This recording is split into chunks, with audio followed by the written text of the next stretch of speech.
आए, कोई भी सुख आए, उसमें दुख में बहुत प्रसन्नता नहीं, दुख में बहुत ज़्यादा दुख नहीं, और सुख में इतने हर्षित ना हो जाए कि स्वयं को भूल जाए। अब इसमें कैसे समता प्राप्त हो? कभी भी जीवन में आपके जरा भी शंका आए, जरा भी दुख आए, तो करना क्या है, ध्यान का क्या देना है, वही क्रिया हम आपको बताने जा रहे हैं। भगवान श्री कृष्ण ने गीता में कहा है, उत्क्रमंतम उत्पन्न होता है, अंतम नष्ट हो जाता है। उत्पन्न होता है, नष्ट हो जाता है, स्थितं वापि, और हमारी स्थिरता, हमारी शांति को खो देता है। यानी जो क्षणिक है, जिसे आप सुनते होंगे, क्षणिक है, ये तो नष्ट हो जाने वाला है, नश्वर है, लेकिन उतनी ही देर में वो करता क्या है, हमारी स्थिरता को, हमारी शांति को नष्ट भ्रष्ट कर डालता है। उत्क्रमंतम स्थितं वापि, उत्पन्न हुआ, अंत हुआ, लेकिन उसके बीच में ही हम शांति को प्राप्त हो गए। स्थितं वापि भुंजानंगा, भुंजा क्या है, भुंजे भौरे के समान, जैसे भौरा आता है, फूल पे चढ़ता है और उसके अंदर बैठता है और उसका रस चूसता है, तो भौरा और फूल का मिलन हो रहा है, लेकिन देखेंगे भौरा रस लेता है और उड़ जाता है। इसी प्रकार हम दुख में या सुख में राग या द्वेष उत्पन्न करते हैं, या तो बहुत खुश हो जाते हैं और उसमें हम अंधे हो जाते हैं, हमको दिखाई नहीं पड़ता, निद्रा नहीं टूटती। अभी आप जगे हुए लोग लग रहे हैं, लेकिन ये जागृत नहीं है, ये तो खाली आप आंखें खोले हुए हैं। भीतर से जाग जाना, इंद्रियों का अपने आप में हो जाना, किसी को देख के लाभ ना आना, ईर्ष्या ना आना, लालच ना आना, दूसरे के प्रति सद्भाव रहना, इसे कहते हैं जागृति की अवस्था। और यदि बैठे बैठे वासनात्मक विचार, दूसरों के प्रति अनर्गल, किसी को ठग लेने की, किसी को कुछ नुकसान पहुंचाने देने की भावना, ये निद्रा है। ये वही अग्नि है जो जितनी डाली जाए उतनी कम पड़ेगी, और इसको कम करते जाएंगे तो भीतर शांति आती जाएगी। ये स्वाभाविक क्रिया है। अंदर से खालीपन, बाहर भी खालीपन हो जाएगा।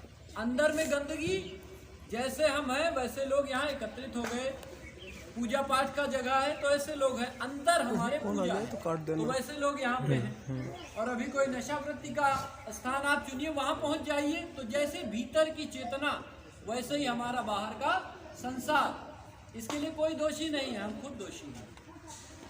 अब बात ये आती है कि कैसे उस भावना से बाहर निकला जाए। तो उत्क्रमंतम स्थितं वापि भुंजानंगा गुणान्वितं। भुंजानंगा, दुख आया, परेशान होने लगे, सुख आया तो भूल गए सब। भुंजानंगा यानी राग और द्वेष उत्पन्न करने लगे, अपने आप को ही भूल गए। फिर क्या कह रहे हैं, गुणान्वितं, जिस क्षण आपको सुख आया, चाहे जैसा सुख हो, संसार में गृहस्थ आश्रम में बहुत प्रकार के सुख, चाहे जैसा सुख हो, अगर आप उसमें खो गए, चाहे जैसा दुख आया, उससे निकलने की कला नहीं मालूम, दोनों ही स्थितियों में भुंजानंगा गुणान्वितं, ये दोनों अवस्थाएं आपके अंदर के दुख को कई गुना ज्यादा बढ़ाती हैं। अगर आप सतर्क नहीं हो गए तो वो सुख ही आपके दुख का कारण बन जाएगा, और वो दुख भी आपके दुखों को और ज्यादा बढ़ाएगा। दोनों ही स्थितियों में आप उबर नहीं पाएंगे अगर विद्या न जानिए।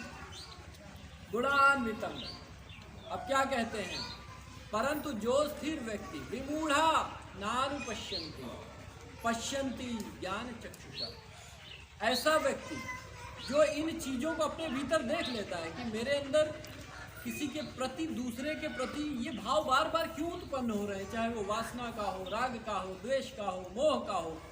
मोह ही दुखों का कारण है। मोह से अगर बाहर निकल जाए तो आप अपनों के लिए और कमल के फूल की तरह बन जाएंगे, सूर्य के समान बन जाएंगे। जबकि लोग समझते हैं ये मेरा है तो इसी से चिपक गए। तो उत्क्रमंतम स्थितं वापि भुंजानंगा गुणान्वितं विमूढ़ा नानुपश्यन्ति। इतनी जानकारी आपने दी और हर मनुष्य इस बात को खूब समझ रहा है कि सच बात है कि हम हर समय कोई ना कोई विचार लेके ढोते रहते हैं और दुख में पड़ते हैं। कभी कुछ ले लेने की इच्छा, तो कभी किसी से कुछ ईर्ष्या की इच्छा, कोई लोभ, कोई मोह। विमूढ़ा नानुपश्यन्ति। अब ये सब जानकर भी जो मनुष्य विमूढ़, उसी को कहा गया, जानते हुए अनजान बन जाना। सब ज्ञानी हैं, किसी को रामायण, किसी को गीता, ऐसा कोई व्यक्ति हमारे यहाँ पे बैठा नहीं जिसको ज्ञान ना हो। तो ज्ञान से केवल काम नहीं चलता है। ज्ञान को जब हम अपने जीवन में उतारते हैं तो कहा गया कि धारण करे तो धर्म है, वरना कोरी बात, सूरज उगे प्रभात है, वरना काली रात। एक कदम भी शांति की ओर चलेंगे, उसी क्षण फल मिलेगा। आपने सुना होगा कलयुग, कलयुग केवल नाम आधारा, सुमिर सुमिर नर उतर ही पारा। लेकिन लोग क्या कहते हैं, नहीं, कलयुग में पाप ही चलेगा। ये जीवन का उसूल है। आप जिस क्षण, जिस प्रकार के मन में बीज बोएंगे, उसी क्षण आपको व्याकुलता मिलने लगेगी और उस व्याकुलता के कारण आप गलतियां करेंगे, सजा मिलेगी। और जिस क्षण आप किसी के बारे में अच्छा सोचिए, देखिए ना कलयुग का प्रभाव, आप इधर सोचेंगे आपको परिणाम मिलने लगता। हमने आपको प्रणाम किया, तुरंत क्या मिला? प्रणाम। हमने आपको प्रणाम किया, आपने तुरंत हाथ उठा दिया, मिला ना? प्रत्यक्ष है, जो देंगे वही मिलेगा।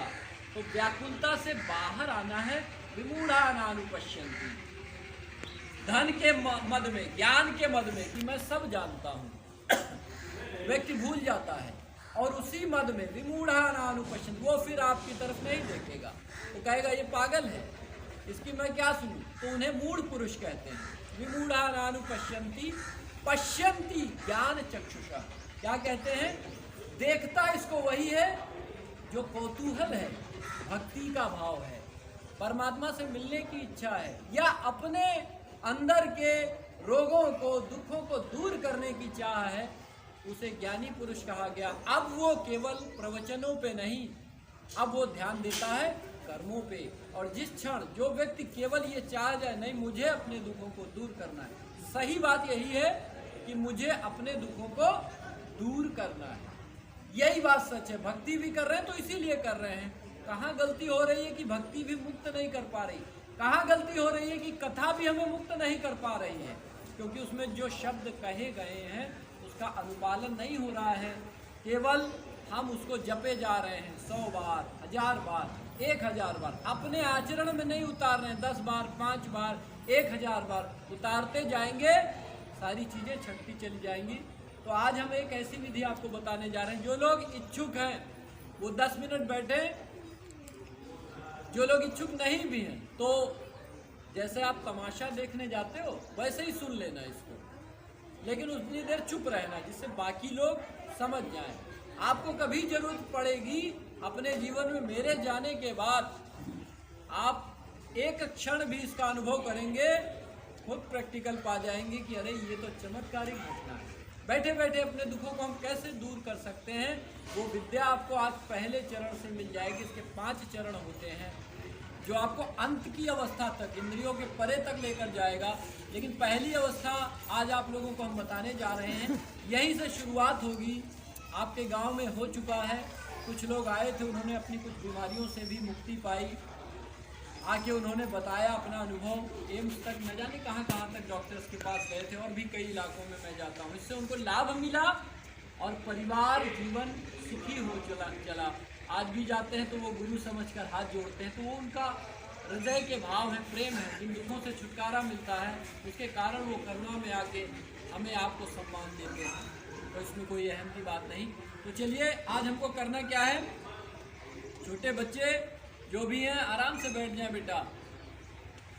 क्या कहते हैं कि सब पापस्य ऐकर्णम कुशलस्य उपसंपदा स चित्तय परियोद अपना एतन बुद्धो न शासना। दूसरे शब्दों में कहा गया है, निर्मल मन जन सो मोहि पावा, मोहि कपट छल छिद्र न भावा। बस यही 2 लाइनें हर शास्त्र में चले जाइए।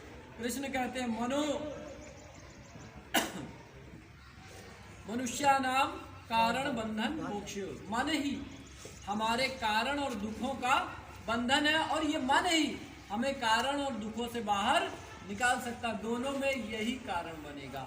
मनेव मनुष्यानाम कारण बंधन मोक्षयो। मनुष्य को दुखों में बांधने का कारण भी मन है और दुखों से निकालने का भी कारण मन है। लेकिन मन है कहाँ? किसी को दिखाई तो पड़ता नहीं, दुख दे के चला गया। कैसे पकड़ा जाए मन को? तो हमारे शरीर में एक ऐसी युक्ति है जो सबको पता है, हिंदू हो, मुसलमान हो, ईसाई हो, पादरी हो, कोई हो। तो एक ऐसी चीज है जो मन को पकड़ सकती है और एक ऐसी चीज है जो ये बता सकती है हमारे चित्त से, यानी शरीर से इस मन का क्या संबंध है। तो इस चीज को हम जानेंगे। अभी हम आ रहे हैं, थोड़ा सा 1 घंटा लगेगा, बस यही है, अभी आ रहे हैं।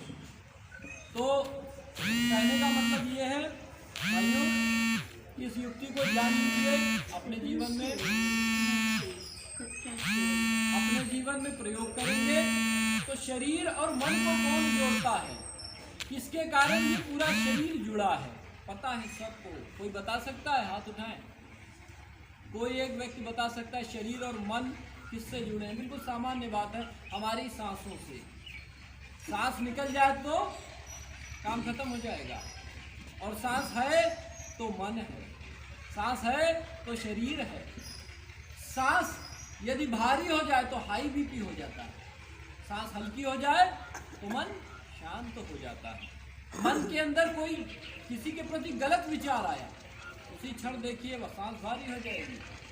कोई निंदा, कोई क्रोध जागा, सांस भारी, हाई टेम्पर्ड, यहीं से रोग शुरू, यहीं से high BP, sugar, blood pressure, psoriasis, सारी बीमारियां यहीं से हैं। अब आप कोई भोजन भी करोगे क्रोध में तो वो जहर बन जाएगा। जिस प्रकार एक केला गाय के अंदर जाता है तो वो दूध बन के निकलता है, वही केला एक बनेला या वन के पशु को मिल जाए, वो खा के दूसरे पशु की हत्या करता है। केला वही है, लेकिन मन की चेतना कैसी, तुम्हारे मन के भाव कैसे, वैसा ही फल। अब दूसरी बात क्या आती है? कहीं पेड़ लगाया हमने बबूर का या नीम का, एक बीज लगाया। बीज लगाने के पश्चात अब हम इंतजार कर रहे हैं, कुछ दिन बाद कहते हैं कि बढ़िया बढ़िया आम निकले, बढ़िया बढ़िया अंगूर निकले, और करें प्रार्थना, खूब प्रार्थना करें, हे प्रभु, हे परमात्मा, मीठे मीठे आम दे दो। क्या उस नीम से कितनी भी प्रार्थना कर लो, आम निकलने वाला है? कभी नहीं निकलेगा। हम अज्ञान में यही काम करते हैं, भगवान ऐसा काम कर दो। तो भाई बीज कैसा डाला था, अब बीज जैसा डालेगा पौधा वैसा ही होगा। अब हमने आम का पेड़ बोया, सपोज करिए, कहते हैं हमारा कोई इस दुनिया में कोई हमारा नहीं है, सब एक दूसरे का बुरा चाहते हैं, ठीक है, चाहे बुरा। हमने डाला आम का बीज, पूरा गांव मिल जाए, मेरे आंगन में आम का बीज लगा हुआ, पूरा गांव मिल जाए, मान लीजिए बहुत से लोग मिल जाए, और करें प्रार्थना इस पेड़ के अंदर इसको केवल कांटे मिले, नीम की निमोरी निकले, निकलेगी? होने वाली बात नहीं है। कोई तपस्या, कोई पूजा आप कर डाले, हाँ, वो नीम अगर आपने बीज अच्छा डाला है तो जो आप उसमें पानी डालेंगे, हविष्य डालेंगे, स्वाहा करेंगे, उसका और उत्तम फल होगा। इसी प्रकार कथा करें, वार्ता करें, पंडित को दान करें, मन आपका स्वच्छ हो जाए, निर्मल हो जाए। अब कथा भी करें, मंत्र भी पढ़ें, तीर्थों को जाएं, सार्थक हो गया।